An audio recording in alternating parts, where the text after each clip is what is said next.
A-t-elle contraint à un premier remaniement au sein de son gouvernement?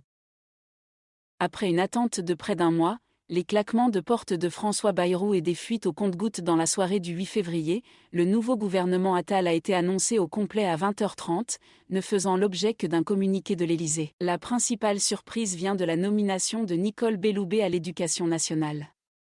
Venue de l'aile gauche de la Macronie, ancienne du Conseil constitutionnel et ministre de la Justice lors du premier quinquennat d'Emmanuel Macron, elle remplace Amélie Oudéa-Castéra. Cette dernière s'était embourbée dans une multitude de polémiques, depuis les révélations de la scolarisation de ses enfants au lycée privé Stanislas du 6e arrondissement de Paris. Un trouble, un malaise. Gabriel Attal a invoqué ce 8 février sur France Télévisions un trouble, un malaise pour justifier son remplacement, estimant que les conditions pour pouvoir avancer pour l'école n'étaient plus réunies dans l'immédiat.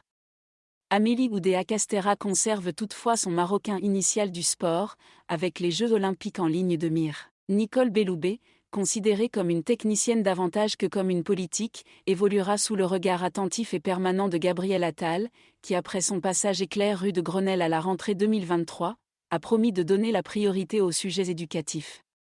Rectrice de l'Académie de Limoges puis de Toulouse dans les années 2000, Nicole Belloubet avait démissionné en 2005 pour protester contre les suppressions de postes annoncées par le gouvernement de François Fillon. Valletoux, un bon connaisseur à la santé.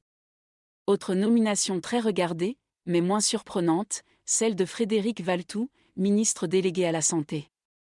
Il travaillera sous la houlette de Catherine Vautrin, qui dirige un grand ministère social.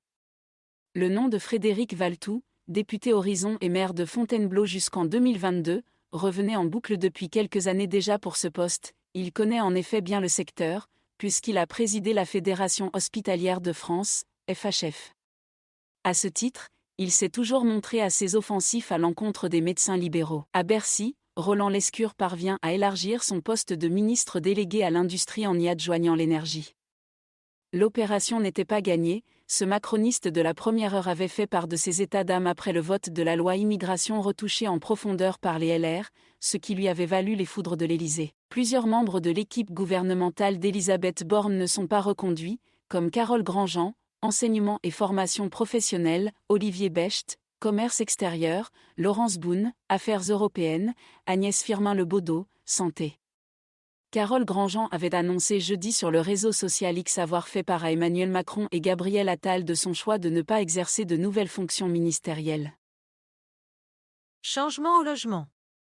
Le ministre délégué au logement sortant, l'ancien maire de Dunkerque Patrice Vergriette, change lui de portefeuille, héritant du poste de ministre délégué au transport après l'éviction de Clément Beaune. Pourtant, tout comme ce dernier, il s'était ému du vote de la loi immigration revue par la droite. Le poste du logement revient au député Renaissance d'Eure-et-Loir et président de la Commission des affaires économiques, Guillaume Kasbarian, qui a poussé une loi anti-squat très critiquée par les ING.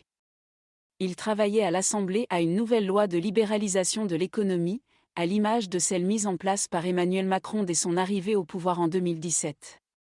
Parmi les pistes étudiées, celle d'une libéralisation du marché des agences immobilières, qu'il pourrait désormais pousser au sein même du gouvernement. La députée Renaissance Marie Guévenoux, Essonne, est nommée aux Outre-mer en remplacement du MoDem Philippe Vigier. Le MoDem sauve 4 représentants.